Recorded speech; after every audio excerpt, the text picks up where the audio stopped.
अस्सलाम वालेकुम students.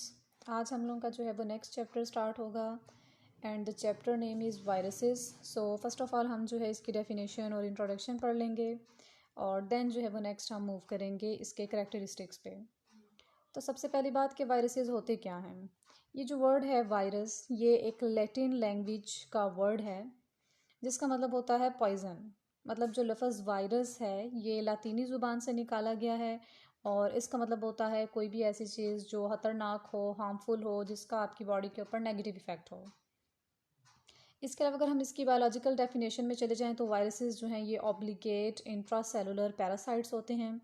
Obligate intracellular parasites कौन से होते हैं?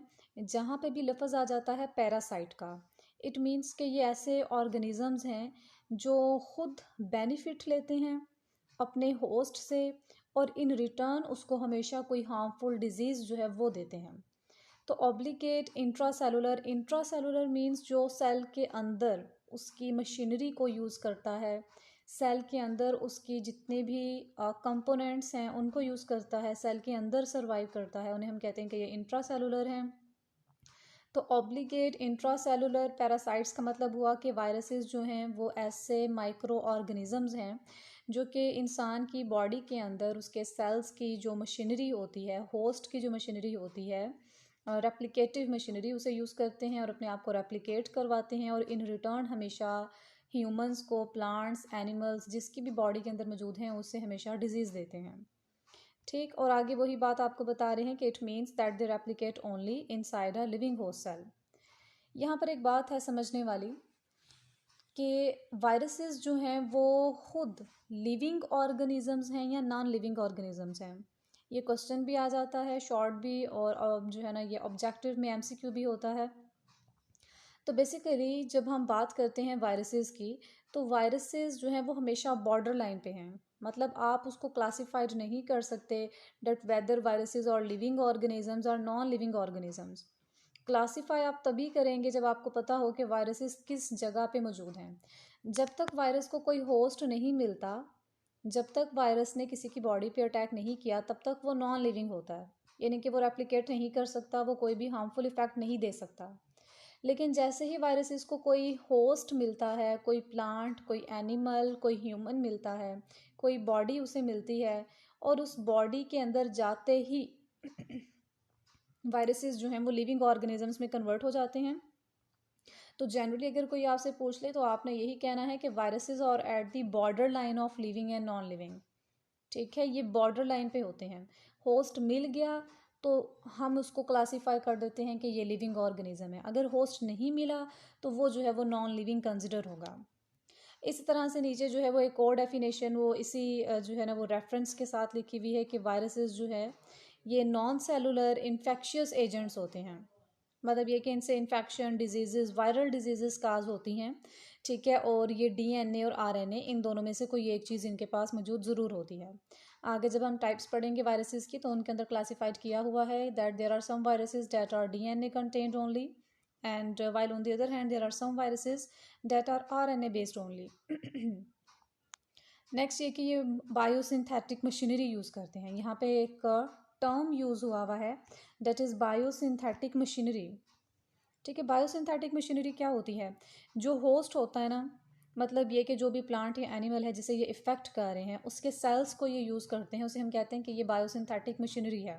जो वायरसेस होते हैं उनके अपने पास तो कोई बायोसिंथेटिक मशीनरी नहीं होती, तो ये होस्ट की जितनी भी बायोसिंथेटिक मशीनरी, उसके सेल्स, उसके ब्लड, उसके सारे न्यूट्रेंट्स को यूज़ करते हैं और अपने आप को रेप्लिकेट करवाते हैं और कुछ ही टाइम के अंदर एक बहुत बड़ी तादाद के अंदर इनकी जो पॉपुलेशन है वो रेडी हो जाती है।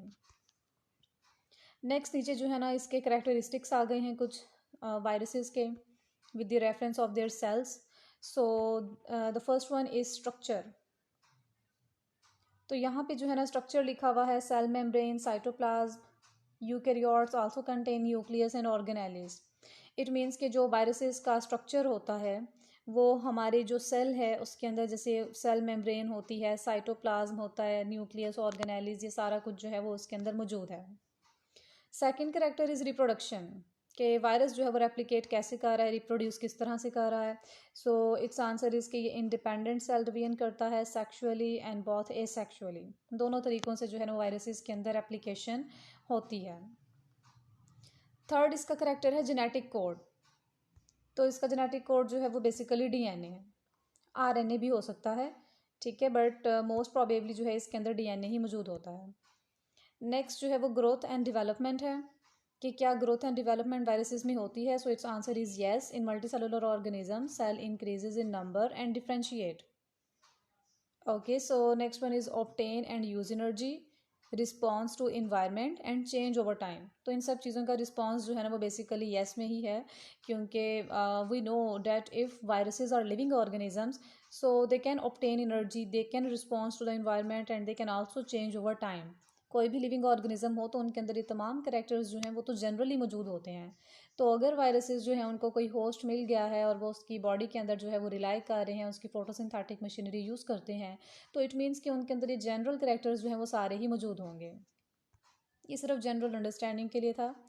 नेक्स्ट हमारे पास जो है ना वो हिस्ट्री आ जाती है वायरस की, कि वायरस जो है वो कब डिस्कवर हुआ। सबसे पहले जो है ना वो 80s के अंदर एक बोटेनिस्ट था, उसने एक डिज़ीज़ जो है ना उसके अंदर डिस्कवर किया था इसको, and the disease name is tobacco mosaic disease.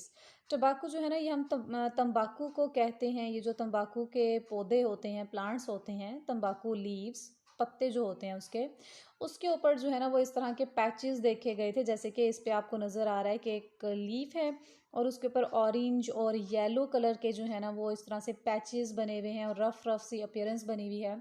तो सबसे पहले जो है ना वो 18वीं सदी के अंदर एक बोटेनिस्ट था, ठीक है, जिसका नाम इन्होंने लिखा हुआ है इवानोस्काई।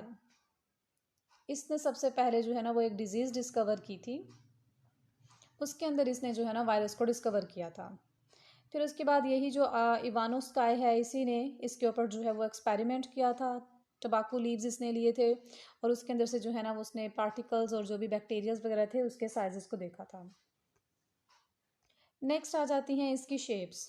जो वायरसेस हैं उनकी अलग अलग शेप्स होती हैं, ठीक है, और वो जो शेप्स होती हैं वही उसके कुछ स्पेसिफिक कैरेक्टर्स होते हैं, उनको आइडेंटिफाई करवाती है। यहाँ पे हमारे पास जो है ना 3 शेप्स हैं, एक है हेलिकल या फिर helix, second one is icosahedron and the third one is complex. यानी कि ये 3 शेप्स हैं जो कि वायरस जो है वो अटेन कर सकता है। वैसे इसके अलावा और भी बहुत सारी शेप्स हैं जो कि वायरसेस अटेन करता है, बट जनरली जो है वो हम इन्हीं को स्टडी करते हैं। सो the first one is helix. Helix या फिर हेलिकल, इन दोनों का मतलब सेम ही है। हेलिक्स या हेलिकल का मतलब होता है स्प्रिंग लाइक, रॉड लाइक, ठीक है। जैसे कि यहाँ पर आप देख सकते हैं कि इसकी जो शेप है वो कैसी सी है।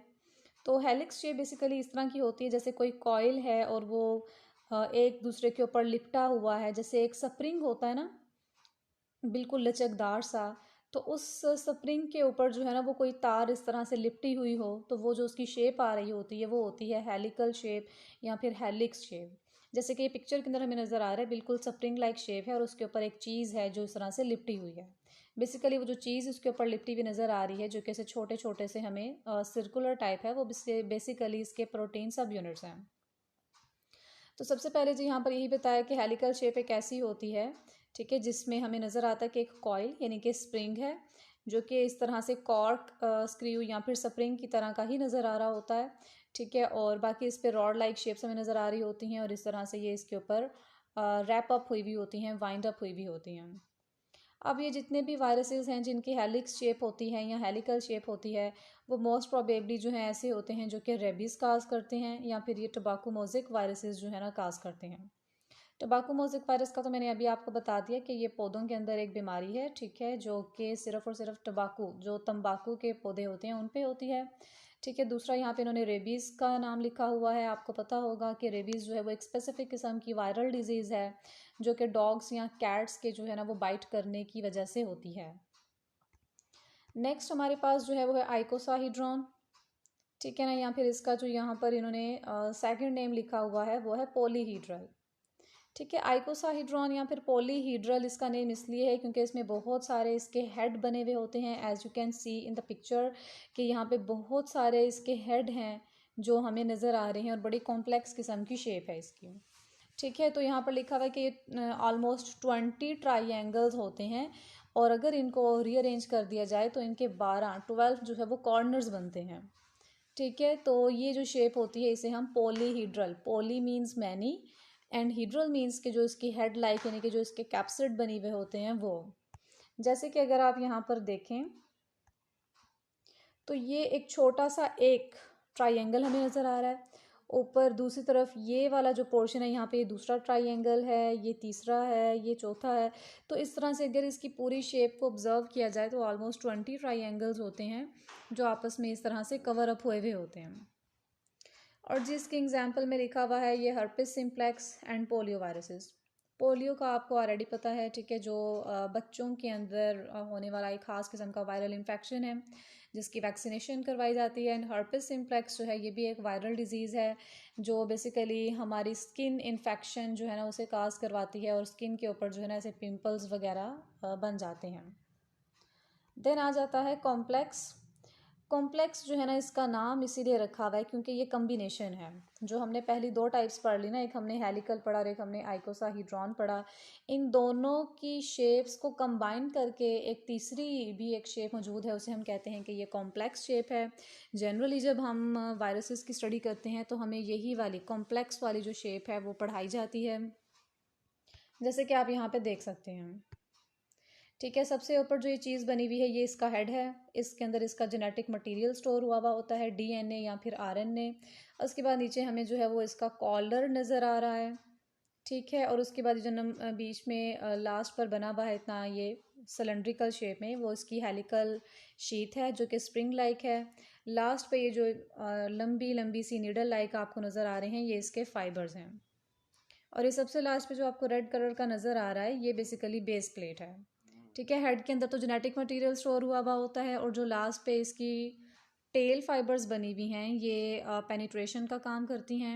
जब भी इस तरह का कोई वायरस जो है वो किसी ह्यूमन बॉडी या किसी प्लांट या एनिमल पे अटैक करता है तो ये जो भी इसकी निडल्स बनी हुई हैं, फाइबर्स बने हुए हैं इसके, ये पेनिट्रेट करते हैं स्किन को और बॉडी के अंदर जाने के लिए इसको रास्ता प्रोवाइड करते हैं ताकि ये बॉडी के अंदर जाके आगे जो है उस पर अटैक कर सके। उसके बाद आगे जो है वो स्ट्रक्चर ऑफ वायरस स्टार्ट हो जाता है, ये हम नेक्स्ट लेक्चर में करेंगे।